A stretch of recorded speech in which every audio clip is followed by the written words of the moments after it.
Welcome back, mother lovers, to a brand new episode of Last Call at McLaren's, the best damn How I Met Your Mother podcast on the internet. I am one of your hosts, Josh, here with my best bud, John. How you doing, man? I am great. How are you, you mother lover? I'm doing pretty good. I'm excited to talk about this episode because this is No, one of my don't favorite even ones. lie, because off the air you were like, "This is gonna be a pain in the ass." It's only a pain to take the notes for it. That's fair. I think talking about it will be fun. And I love watching this episode. It's such a good episode. It's not one of my favorite episodes, but it's one of the ones that I love because it's so stupid. Yeah. But I love it. Yeah, no, I'm a big fan of this episode. But yeah, as you guys hopefully can see, if you're watching this, you probably read the description. We are talking season 3, episode 11, The Platinum Rule. Platinum Rule. All right, yes. So this episode originally aired on December 10th of 2007. Now, this was actually the last episode for a 3-month stretch. Oh wow. Because of the 2007 to 2008 writer's strike. This was Oh god. This was the last episode right before the writer's strike.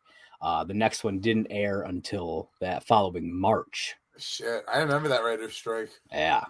So it was directed by Pamela Fryman, of course, and written by Craig Thomas and Carter Bays. They took on the reins to write this one because they knew that the strike was coming. And so they wanted to make sure that they were the ones who got it done in case something happened. And they wrote this apparently because I listened to the commentary on the DVD. They wrote this episode the weekend before the writer's strike happened. Shit. Like the writer's strike was on a Monday and they wrote it that weekend. And on Monday they were there on the picket line because they're writers and they're not allowed to work at that point. And so they had to hand off the script to P. Fry, and she had to just take it. Her and their editor just had to run with it without any alterations to the script. Nothing. It was just, this is what it was. And they weren't allowed to make any changes at all because of the strike. I mean, Kudos to them though for still going on and having a 22 episode season. No, they only had 20 for this one. Oh, I mean, still though, it's better than like the Scrubs suffered immensely. A lot of shows did, yeah. A lot of shows had like 10 to 13 episode seasons during that year because of it. And they talked a little bit about that. They were like, we got really lucky. We were able to get a 20 episode season, instead of like an 11, I think is what they had said. So they got to tell their stories throughout, which, it would have been very different. It would have cut a lot of stuff out. Oh, yeah. Yeah. Because I always think about, when I think of the strike, I always think about how I was watching Scrubs at that time. And, Scrubs has that weird season finale with the fairy tale and it's the village idiot and stuff like that. I'm just always like, it's such a weird fucking story to end on for them because that's not. If you think about it, this could have been the season finale. Because if they weren't able to come back to do more stuff, then this would have been it. Well, right here. Think about that. We would have gotten nothing from Stella this season. Yeah. It would have all been pushed into the next season. Shit. Yeah. It's pretty wild to think about. It really is. Yeah. Okay, so the summary for this one, Ted wants to ask out his dermatologist against the gang's advice. They take turns recounting tales on how relationships with people they saw on a regular basis have backfired. All right. I mean, that's a pretty solid synopsis for this episode. Yeah. I mean, as bad as some. It would get way too complicated to try to dive into more than that in just a little summary. So, yeah, I think they did a pretty good job with that one. So this episode's the first mention of Stella Zinman. Stella! Yeah, so for those of you who know, it's Ted's dermatologist who ends up removing the butterfly tattoo. Though she's not actually shown in this episode, she does come up 2 episodes from now in the episode 10 sessions. She does. Yeah. Though I still find this funny. This is not the first time Ted has tried to go out with a dermatologist. No, because wasn't the other one the perfect match? Yeah, from Matchmaker. Yeah. Yeah. Yep. And she is so similar to Stella, like looks and everything. I feel like they had this idea in their heads way back then, and they just decided to reuse it. I don't know that. I don't know if that's true. That's just my thought on it. I don't know. It could be. Uh, Or since this story is told through Ted's eyes, what if Ted just saw them as being similar? I mean, hey, you never know. That would be pretty interesting. Oh, we have a little guest in the I, background of our I was video gonna today. say, there's my pain in the butt. See, and this is why you guys should be watching the video. You get little appearances by a cute little cat once in a while. She was like, "What are we looking at?" She's like, "Oh shit, I think I'm on camera. I gotta get out of here." So throughout this episode, because they talked about this on the commentary too, they specifically used Lily's changing hairstyles to kind of set the time frame for each of these stories. Fair. You know, like how in the 2005 when she has like that bright red wig that we've the seen. one that you love so much. It's so hilarious. It's such a bad wig, but I love it. And then we have the post return from San Francisco hairstyle in the 2006 one. So like, yeah, they did. I think they did a really good job with that. And obviously had to. They were talking. P. Fry was talking about. They had to like map out exactly how they were going to do all this stuff because of the different looks, and they wanted to make sure everything lined up and everything. It was pretty crazy. I mean, I give them credit for pulling this episode off because this episode it's a deep dive. It's true. There's only one thing that I think, I don't know if it necessarily causes a continuity error, or if maybe there's a way to think ourselves out of it. But obviously, in this episode, we see Barney hooking up with Wendy the waitress in 2005. Yeah. But in 2006, during the brunch episode, he tries to get with Wendy, and then he's rackjacked by Ted's dad. Oh, yeah. So it's like, he's already been with her, yet he's trying again. He already knows what happened the last time. Yeah. Like the character should already know what happened the last You're time. right. You know, so that's the only thing that I found, about the continuity for it's about it. But otherwise, I'm good with the rest of it.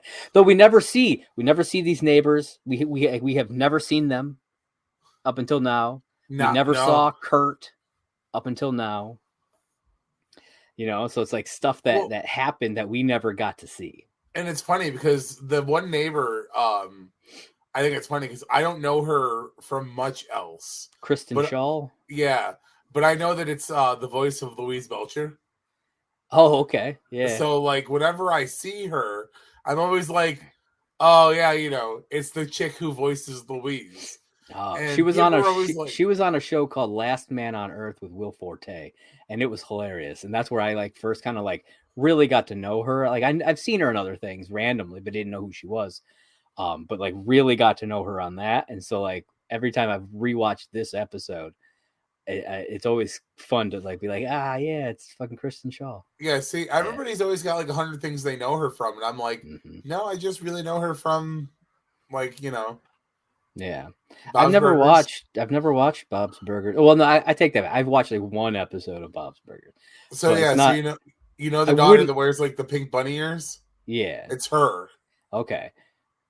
Yeah, I haven't watched enough for me to be I'm picking out and remembering names or voices and stuff. So fair.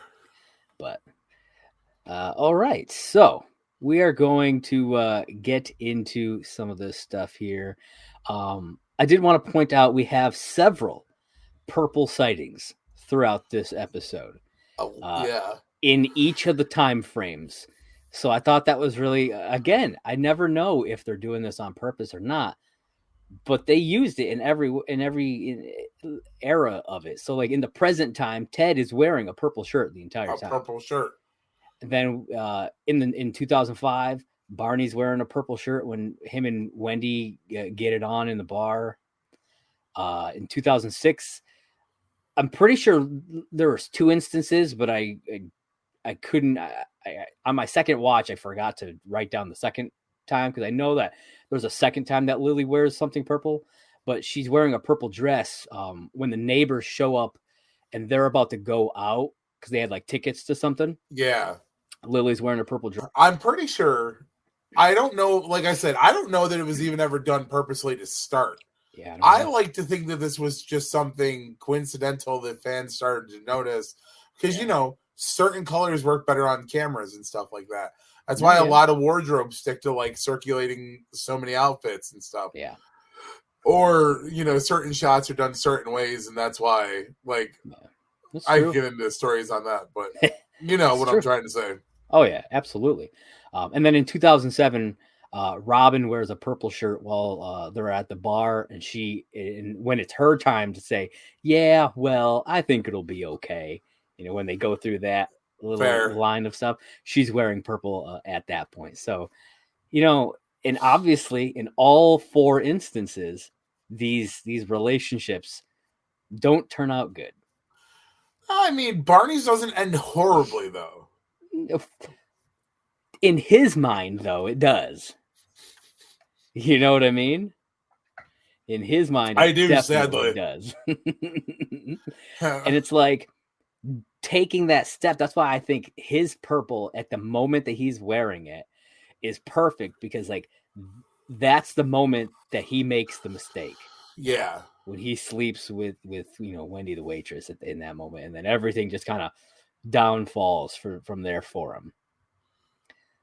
All right, so this episode starts off with a quick recap of Ted discovering that he has a butterfly tattoo. We get a quick shot of that again, and then moves into present day with Ted at the dermatologist so he can set up his tattoo removal. So we're setting up this whole thing with Stella and everything before we've even learned her name yet. We're setting everything up with the dermatologist finally, because it's been a bit. Oh, yeah. He's had that tattoo for a little bit now. And so at the apartment, Ted tells everyone that he's getting the tattoo removed and that he's also got a date with his doctor named Stella Zinman. And none of the gang thinks this is a good idea. It's not. No, it's really not. Barney, as he puts it, you don't poop where you eat. And what I find funny, if this was How I Met Your Father, they'd say it. They'd say you don't shit where you eat. Oh, yeah. Because that's the saying. I don't that know is the very popular saying. Yeah, I don't know anybody who says you don't poop where you eat. Maybe my kid would say that if she knew the saying, but other than that, no. And yeah, it's solid advice, man. Like you don't. It turns out bad. It just really does. Oh, it turns out so bad. Yeah.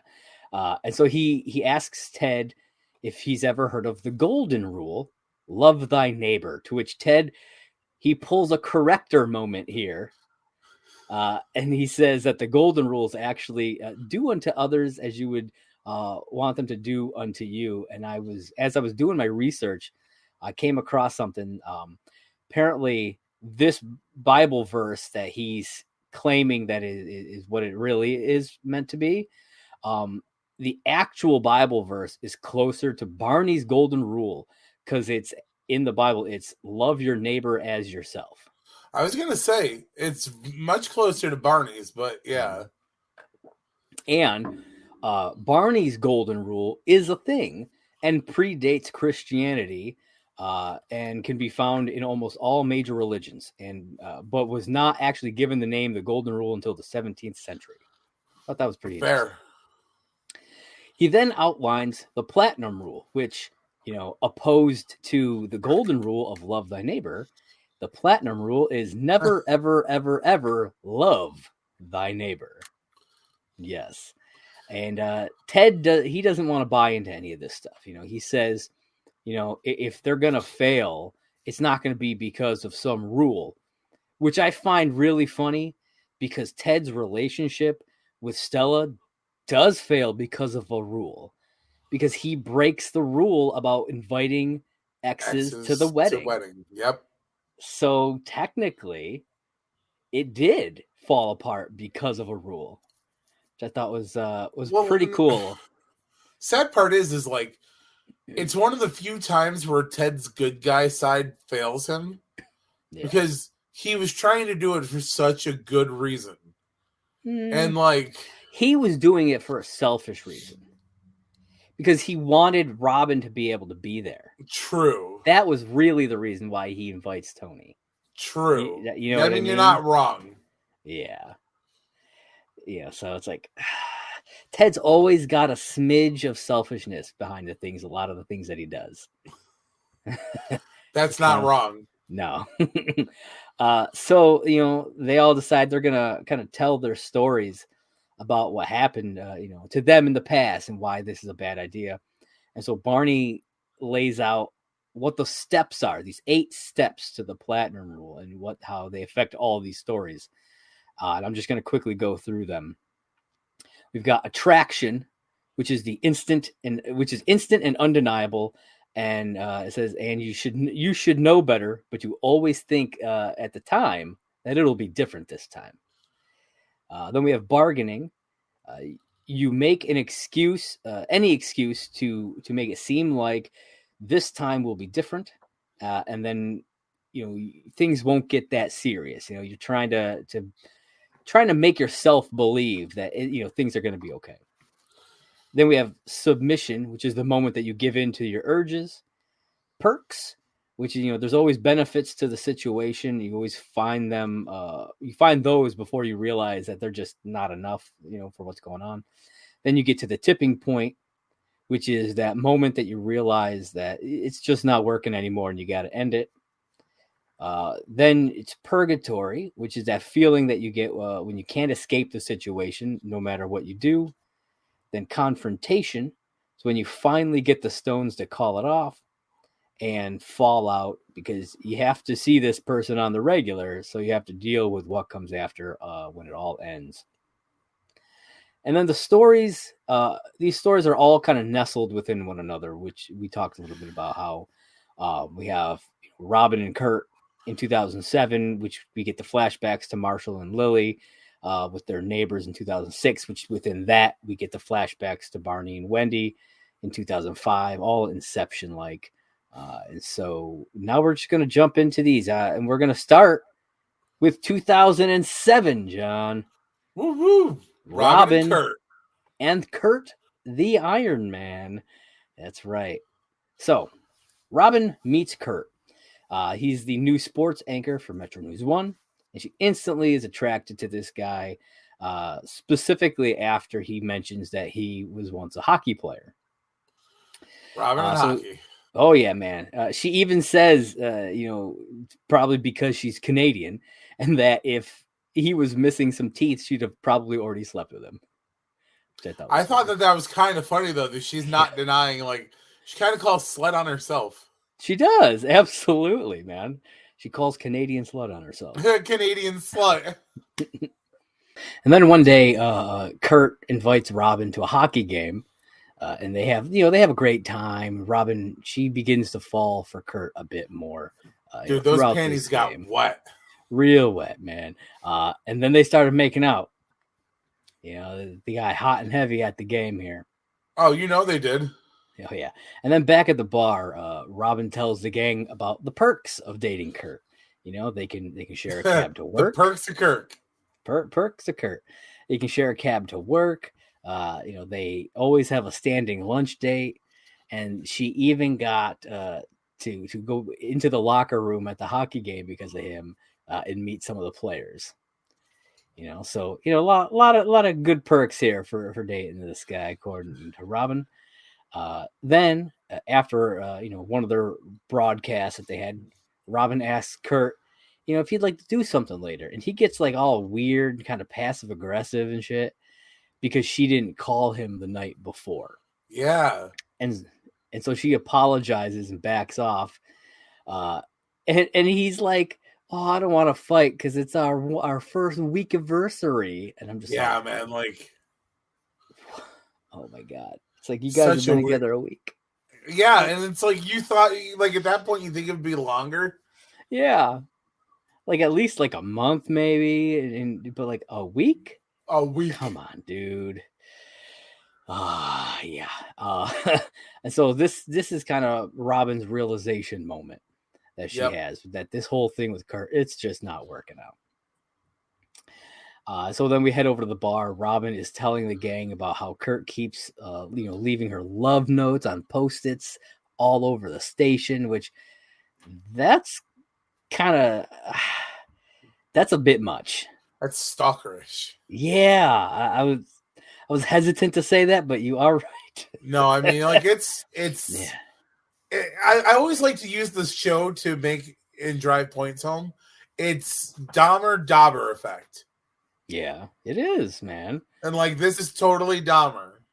Yeah. It's real weird. And like, cause she had a stack of them, man. Dude, a stack. Yeah. And like he's leaving them all over, not just like in places where only she would find them, but out in public places all over the place, Yeah. Like that's really weird and really awkward for Robin, really. I mean, she has to deal with this and it got real weird. This Kurt guy, he got real weird real fast.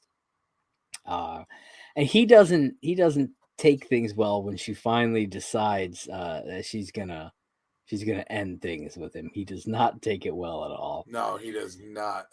And then during the broadcast, when they're talking about the Knicks, he just starts using it kind of like almost like a metaphor for their failed relationship. Oh And yeah. he does it all on air, and he has like this breakdown on air. It's like, wow, dude. It's kind of funny though when he does it though, because like he's like, what was wrong with the Knicks? And she gives a legitimate reason. Yeah. And he's like, sure, yeah, okay. The Knicks suck, and he just fucking takes off. But eventually things turn around, and they're able to be friends again and move on. And so like that's the bit that we get for Robin and Kurt, which it's definitely was not a good situation for her. Dating a coworker, I mean, that's tough, especially somebody like in that situation. You're literally next to them every day. Oh yeah, but I mean, at least the nice part about it is that hers is only while she's at work. Poor Marsha and Lily will find out as we go back into 2006. They were trapped in their own home at points. Like yes, they were. You can't even go anywhere. Yeah. So yeah, that brings us into the Lily, Marshall, and the new neighbor couple in 2006. Ooh. Chavo. No. So we got Lily and Marshall, and they're heading out to meet their new neighbors, Michael and Laura. They ask Marshall and Lily if they know any good brunch spots in the neighborhood, and they realize these are some good people. We like these people. We want to hang around with these people. Because they like brunch too. Yeah. I mean, in all fairness, though, who doesn't enjoy a good brunch? Right. I agree. And you want to know what I thought was interesting? That I don't think I had ever thought about or noticed any of the other times I've watched this. Both couples have the same initials.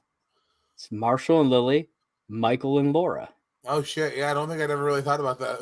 Yeah, I was like, oh, okay. It's obviously it was a choice. Like they made that that was a deliberate choice on the right. Oh, probably. So I thought that was really interesting. And so as they're chatting, the new neighbors say that their movers must have lost, like their pots and pans and stuff, and so they're going to go out to eat. And so Lily and Marshall invite them over for dinner. Okay, seems pretty innocent. Yeah, real innocent. So they cook dinner together. They play some charades, and they're having like a great time. Then at the bar, they're telling the gang about everything and about the perks again. Hanging out with these people. They love that they're right across the hall. They can have brunch double dates. They can have dinner parties. They can play charades. So I just thought about this. Brunch is obviously not a friend of Marshall. Nothing good ever happens for him and brunch. You're not wrong, man. He loves himself some brunch, He but does. it always seems to be accompanied by bad stuff. Yeah. Yeah, Like you're maybe right. he should just stop having brunch outside of his house. You know what? I think you're right. Just him and Lily, and that's it. Or maybe just him. He can just have lunch by himself or Right? brunch by himself in his apartment, and that's it. It's the only way he's allowed to from now on. I hadn't really thought about that until I was just thinking about it. And I was Yeah, like, that's a damn. good point, man. I like that. But it starts to become a bit too much for Marshall and Lily. We come on to a scene where they have tickets to something. We don't actually know what they have tickets to, and they're heading out for the night. And the neighbors are right there at the door, Oh like yeah. creepy style, right there at the They door. got stuff to do. A Mexican fiesta. Yeah, I was gonna say it was Mexican, and I was like, but I don't Yeah, remember if they said anything. yeah, But it's like, I mean, I feel like that one there though. All Marshall and Lily would have had to have done was really put their foot down and been like, "No, I'm yeah. sorry, we really can't." I Like, literally in my notes wrote, "This is where I would have put my foot down," yeah, because they mentioned that they had plans and they were heading out, but they just let them push their way in. And when they're like, "We should play charades. What do you guys think?" Right there, they could have been like, "Sorry guys, we're on our way out. yeah, Maybe tomorrow night that would be cool, but right now hell we yeah, can't." But instead, they just roll over and let it happen. pretty much. It's I don't I get that they try to be like the nice people, but you got to be able to live your own lives, guys. Like, come on. Have to be able to. Yeah. And this is the moment that they realize this has got to end. Lily and Marshall tell the gang that they just can't take it anymore. These people are everywhere, they say. And they even say, they're like, sometimes we even said send Ted out as a scout. And 1 second they're not there, and then they look, and 1 second they are there, They're there. which we get to see that in a little bit. Then Lily and Marshall finally confront Michael and Laura and tell them they can't do this anymore. And then we get the scene where Marshall and Lily are getting ready to head out, and they look out the peephole and they're like, okay, no, they're not out. Or no, yeah, they're. Yeah. Oh no! They go out first, and then the door starts to open, so they run back in. That's what happens first, and so they're like hiding in their apartment, and And then then there's a there's a knock. knock on the door. There's a knock on the And, door. and it's Ted. Yeah, and they're just like, "Oh, it's just Ted." Okay, and Marshall's like, "Wait." And he looks out the peephole. He's like, "Okay, they're not out there," and he checks one more time, and they're starting to come out their door. Yeah. So instead of just like waiting it out for another couple of minutes to let them go wherever they're going, they decide to climb down the fire escape Yep. and into the alley. And when they get to the bottom, like the creepers that they are, Laura and Michael are standing right there by the ladder waiting for them. Dahmer. And 100%, dude. And I'm like, why the fuck were they in that alley? And I was thinking that same thing. Like when that one happened, I'm like, what would they have even been doing in that alley? Like, where would their like reason for that have even been? Because we know where the entrance to the building is. It's right next to the entrance to the bar. It's the big stoop right out on the street, which means that they had to have come out, gone down around the alley, and waited there, assuming that Marshall and Lily were going to come down. Right? And out that entrance? Or were they going to climb up the fire escape and then saw them coming down, so they waited? Who knows? I mean, I find it could have happened. It's possible. The way they're acting, it could have happened. I don't know. I buy it. I mean, you're not wrong. I could totally see it too. Yeah, 100%. But in the end, though, they're all able to move on. And they even run into each other in the hallway at one point, and they have some pleasant conversation. So everything seems okay. But I mean, we never see them again. And never see them again. And I'm pretty sure somebody else moves into that apartment. Like, isn't it like the old lady that they talk about at one point? I think there's an old lady at one point. Yeah. So I think, I don't think they stick around much, obviously, because we never see them again. All right. So that will take us then into 2005 with Barney and Wendy the waitress. I think this is probably the best portion of the episode. I think this is definitely my favorite of all the tales of this episode. You want to know who's else it's the favorite of? Charlene Moya herself. This is her favorite episode that she ever did, which I understand because I think this is probably the most that Wendy got to do throughout the show. Yeah, probably. And it's probably the moment that Wendy became like a fan favorite character. I mean, definitely. I mean, not to mention, she's just really pretty and bubbly anyway. Yeah, it's very true. She absolutely is. So this whole portion starts off at the bar. Wendy brings Barney a drink and a gin and tonic. Yeah, that's like a running thing throughout this. Is the gin and tonic, which is like, when the fuck does he drink gin and tonics? Never. You know what I mean? But constantly throughout this portion of this episode, it's him getting gin and tonics over and over again. Yeah. So like I said, she brings him the drink and she realizes that she got something on her shirt, specifically right on her breast, and she's like trying to wipe it off. And that's when Barney realizes that he's attracted to her. You know, he's like, he wants to bang her. Oh, he's like, challenge accepted. Bangtober. Yeah. So when Barney tells the gang that he's gonna seduce Wendy, they're all like, no, man, you're gonna kill the bar. Don't kill the bar. I was gonna say, I love Marshall's running gag here where he's like, don't kill the bar, bro. Yep, don't kill the bar. He's so serious, like, don't kill the bar, man. Don't kill the bar. I mean, you figure though, they're there on an almost everyday basis. Oh yeah. Well, maybe not every day, but they're from what we see, they're always there. Always, yeah. I mean, they're there enough to where they have been able to essentially claim a booth. To claim a booth. I mean, and I feel like everybody else who goes there regularly knows not to take that booth.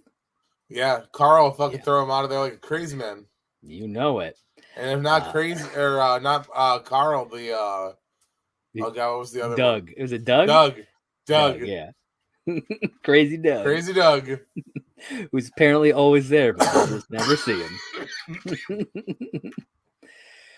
All right, so then one night, Barney, he's at the bar. For some reason, he's still there at closing time when literally nobody else is. And Wendy's there alone closing up. Yep. And she asks him if he'd be willing to help. So he stays and helps, and they start making out. And then they bang on the bar. Bang on the bar. And I found this funny. Wendy makes a comment here saying, that was an interesting use of a beverage gun. To which Barney replies, club soda can get anything off. And I'm like, they got real nasty down there. I mean, you gotta do what you gotta do. Yeah, I'm just like, I don't know how how good for the body that is, but I mean, who knows? You know, I try not to ask a lot of questions when it comes to the performance. But yeah, I would have to agree with you that could not have been good for her. Yeah, but apparently I mean, I feel like that's something you might try, John. I'm right. Come on, if you have the opportunity. If I had the opportunity, probably. Yeah, there you go. Just blast that thing. So Wendy then talks about how, there's been this unspoken connection between them, obviously showing that she's falling for him. And he responds by asking her for a gin and tonic. Yeah, right away too. Like, yeah, I'll get a gin and tonic. Yep. I was like, oh my fucking god. Yeah. So then, later on at the bar, he's, talking to everybody again. We're going to go over the perks. He can see, we get to see Wendy bringing him a free plate of nachos. So that's one of the big perks is he gets free stuff. He gets free stuff and he's getting sex. Those are really his perks. And she is so like awkwardly dorky in this scene. Yeah. And it's like really adorable to me. It's like, this is the kind of girl, like, I think this is the kind of girl that Ted would have been better off with. Oh, you know 100%. What I mean? Yeah. There's an episode where I don't think it's happened yet, but it's the one where Lily wants to set Ted up with the girl because she'd be perfect for him, and then Barney gets there first, and it's like the entire time it's like Barney's like, he makes a comment, he's like, "Oh, you're right, she would have been perfect for you." Mm-hmm. It's like, well, now she's no good to anybody, right? You ruined her. That's Barney's whole thing, man. Like all the times that he took girls away from Marshall. I mean, granted, that was the plan, but still, like, he did that because that's kind of his thing. That is absolutely his thing. Mm-hmm. And so the gang continued to kind of go off on him, saying again, he's going to kill the bar. Going to kill the bar. And he claims, Wendy knows, she's seen me do my thing, over the years. She knows that this is just a fling, but she totally does not think of it that way. So I see, and this is where I have to kind of agree with him on this one, though. She can't be naive to the fact that she's never seen him run a play or parade a constant string of skanks out I get bar. It. She should know better. Unfortunately, she does not. I mean, momentary lapse of judgment is what I'm going to go with on Wendy's part. Yeah, I think. I mean, she's getting some real attention from Barney, and probably somebody that she's been attracted to for a while. Oh, I believe it. And so I think she's just kind of throwing herself into it, Well, think about it on a waitress aspect. Most of the guys who typically go into bars are underappreciative dicks who don't have a lot of money. Mm-hmm. Barney is a well-dressed, well-spoken, obviously has money kind of person. Yeah. He's constantly there, which means she sees him on a regular basis. And he doesn't really ever hit on her, really. True. You know what I mean? His targets are always customers. True. And so, whereas I feel like most waitresses are constantly getting hit on by guys. Yeah. He's probably one of the few who really doesn't, but is still nice to her and shit. You know what I mean? Yeah, yeah. And so I feel like that could also be part of all of that. So, yeah. Like I said, momentary lapse of judgment. Yeah. And so we head back to the bar. Barney spots a beautiful young woman at the bar, and he asks, apparently he's just like completely convinced that Wendy is cool with this just being a fling. He is so convinced of that he asks Wendy to send a glass of champagne to that pretty young thing over there, to which she gets visibly upset by. And he's like, but I think I meant... I meant that pretty young thing over there, meaning you. Like, she is so like in it that she's already willing to believe the lies. Oh yeah. You know what I mean? Because that was not the best. That was not a very good cover. No, not at all. Not even a little. And she falls for it, hook, line, and sinker. Stinker. Yeah. And then we see a little quick shot of them sitting together. It's technically a 3-shot. It's they do the split screen. Yeah. Where all 3 of them realize, this is bad. But he's sitting at the bar with Wendy, and Wendy's drinking the champagne. Yeah. Which I thought was cool. And again, this is where Barney realizes this cannot continue. Barney asks the gang, why would you let me date Wendy the waitress? And they're just like, oh, come on, man. Like, we tried to tell you, many times. Yeah. And then again, He's pretty dumb for this one. Yeah. I think he's trying to avoid taking any sort of responsibility. And that's a Barney thing. And then he then spots another cutie at the bar, and she's smiling at him. So he smiles back. Obviously, he's kind of, playing, working a play with his eyes, with her. And then she turns away, and Wendy's right there, looks up and smiles at him. Yeah, and she smiles at him, all cute like. And this is where he feels like he's essentially lost everything by making this mistake. Yep. He used to be, the king of the jungle. And now he's stuck sleeping with the same old lioness Listen, night after night. I would never once complain about sleeping with her. Right? Yeah. Dude, 100%. He'd be lucky to have someone like her. Oh, I mean, like in real life, though, even. Oh, yeah. Like, agreed. Yeah. So then Barney... No, yeah, I totally agree with you. So Barney then tells Wendy that he doesn't like her anymore. And she makes up this excuse in her own head, thinking that's because he's terrified of ever getting close to anyone. And I'll be honest, I think part of her is right on that. Oh, I don't doubt that one bit. Like, he's obviously doesn't believe that. But yeah, I think deep down, that's a big part of why he is the way he is. And he just goes with it. He's like, yeah, we'll go with that. And then he asks for another gin and tonic. Another gin and tonic. Yep. So Wendy seems to take this the best out of the three scenarios, I think, because she doesn't seem super upset afterwards. No. Whereas the couple got real weird, and Kurt took it real hard. She seemed to be able to move on pretty well from it. However, Barney doesn't think that's the case. No, I love Barney's reaction. Yeah. Like, she brings over the gin and tonics for him and Ted. Yep. And he's like, it must be poisoned. Yeah. And Ted's like, what? That's dumb. And he's like, yours is probably poison too. But it's what happens next that made me die laughing.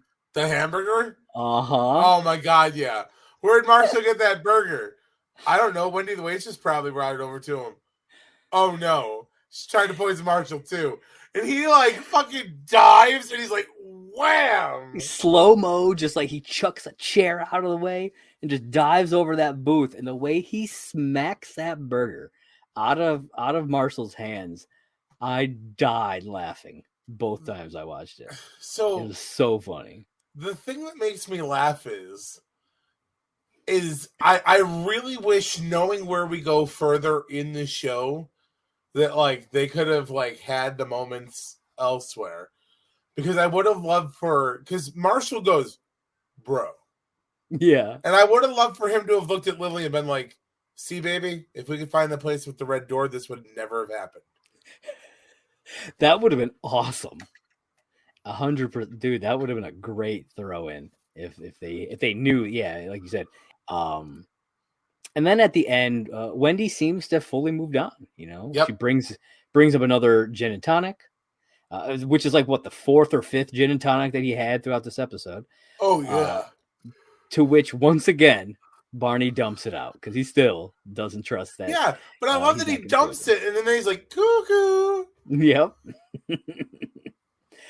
So that is all of the three stories that the gang are telling to Ted.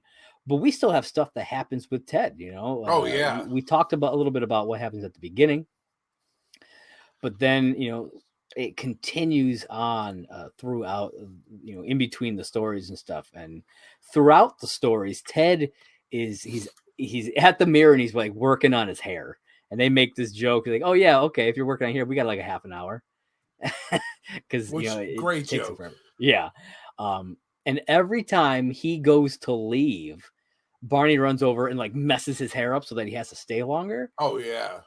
And I don't know if you noticed this, but every time he does that, he walks up behind Marshall, and Marshall Hands just him a napkin. hands him a napkin to wipe his hand off. Yeah. And I was listening to the commentary, and this is because they made Josh Radnor use so much product in his hair because he kept having to just mess with his hair, that his hair was all like greasy and shit because of it. Yeah. I didn't catch on to the napkin until I think it's the second time or the third time. It's the time where Ted's like, by the way, my hair looks awesome. Oh yeah, that was the last time that he did it. Yeah. So yeah, it was right then, and I was like, I gotta go back and see the rest, and I went back, and that's why I was like, oh shit, he handed him a napkin every time. Yeah.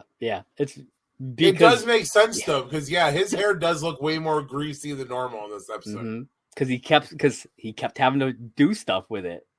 So it wasn't just a character thing. It was here, give Neil a napkin to wipe his hands off, which I thought was epic. But it's like they don't make a big deal about it. It's just there as he's continuing his dialogue. So I thought that was really well done. And so Ted, he understands that the odds of this budding relationship, if there is one, with Stella, the odds of it failing are high, but he's still willing to give it a chance, and so he goes off onto this date, which we don't get to see yet. Nope. But when Ted gets back later that night, he reveals that it wasn't actually a date, that Stella thought that they were just going to the movie as friends, because there's a rule, and no, not the platinum rule, John. There's a rule that says that she cannot date her patients. Yep. Yeah. Which we find out later on. Like, we actually see the date. Yes. So. Yeah. We get to see all that in the 10 sessions episode. Yeah. She's only 2 episodes away. Woo! Yeah. So Barney says, of course, it's the platinum rule. Stella must read my blog. Yeah. Which Stella I thought was really I found this to be really funny and kind of ironic, because there's no blog entry for this episode. Yet he makes specific reference to it. And they've never mentioned the platinum rule, I'm pretty sure, before this. No. You know what I mean? So I thought that was interesting that it was mentioned, yet they didn't do one. And so future Ted then talks about how he thinks that there's actually a 9th step to the platinum rule, and that is coexistence, which is the moment that you realize all the anger and resentment isn't useful anymore, and you let go of it and you move on. And that's where we see all those final scenes for each of the stories, Though technically, Barney didn't really let go of stuff because he still thinks she's crazy. Yeah. And this, this was, the beginning of this upcoming long Stella arc for Ted. Yeah. Almost like a season's worth of stuff between, because it's like the back half of this season and most of the beginning, I think, of this next season. And we don't actually meet her until that 10 sessions episode, which is two away from now.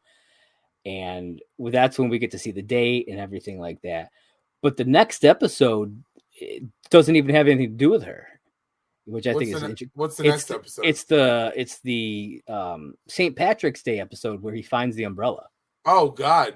Yeah. It has nothing to do with her. But she does mention at one point that she went to a party on St. Patrick's Day, kind of alluding that she may have actually been there that night. So which I think is interesting. Obviously, they don't. It's not in that episode, but it does kind of tie to it a little bit. But yeah, so that is all of this episode. That's season 3, episode 11, the Platinum Rule. A lot of good stuff. A lot of good stuff in there. So, you got any final thoughts on the episode, John? No. Yeah, I love this episode. It's crazy and weird, and you get a lot of good stuff with Wendy the waitress. I really enjoy, and a lot of fun. It's fun storytelling. It was a fun storytelling thing. It's definitely an interesting episode with the way they tell it. Yeah, I mean, it's not something I would want them to do all the time, because that'd be way too much. But like for like a one-off kind of a thing, something different. that's what I always loved about this show is like they weren't afraid to do different techniques, you know, like Yeah. you get a full episode inside of a fucking car, you know, with in the limo episode, you know, just Yep. jam packed inside this limo, not even going into the parties and stuff that they were Right. doing. So you know, just doing these weird different types of episodes. I like that they do that. Well, there's the episode where they do it's the one where you find out about the person who used to live in the apartment before Ted and Marshall lived there. Oh And they yeah, end up at the really fancy party. And yeah. it's like The that Van is Smoot party. the Van Smoot party. That's what it was. Yeah, Okay. And so like that whole episode is out of character for the episode because it's like so different than anything they would usually do. yeah, it's true. Yeah, and those are some of my favorites when you get some weird stuff like that. So, Oh God, yeah. all right. So, with that out of the way, it is now time for I'm sure some people's favorite portion of the episode, Barney's blog. Suit up, bitches. That's right. And in this one, we talked over the last couple of weeks how I was doing 3 blogs in a row that were connected. This is the final connecting point for these blogs. As you may remember on last week's blog entry, we learned that the winner of Barney's bracket was the taller than you chick. Yeah, And taller this, than you. And this one ties directly into that. All right. So this one is called Too Tall for My Britches and was written Monday, April 10th of 2006 at 5:43 p.m. And it says, it would seem I spoke too soon regarding the benefits / feasibility of dating a chick taller than oneself. To the readers who've already procured themselves a taller than average drink of water, I can only say that barneysblog.com cannot be held responsible for the difficulties you have surely encountered. In short, don't believe everything you read on the internet. That's For fair. those, yeah, for those of you who have not yet started down the path of tallness, here are a few perils of this less than ideal liaison. 1.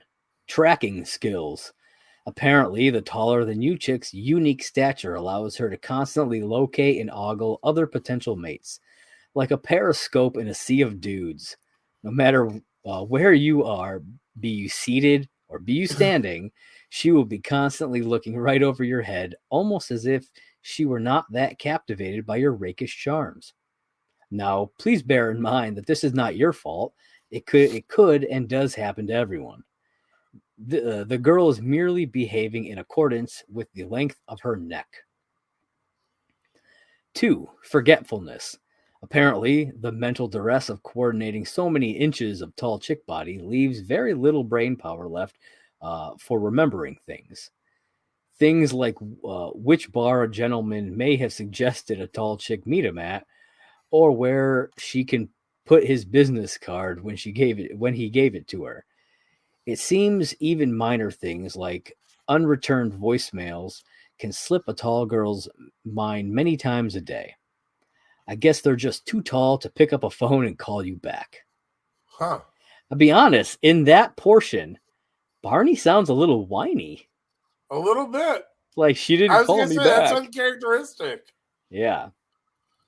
And then number 1, inhumanity. Apparently, taller than you chick's narrow but lengthy ribcage is supported in part by the vacuum created by absence of a human heart.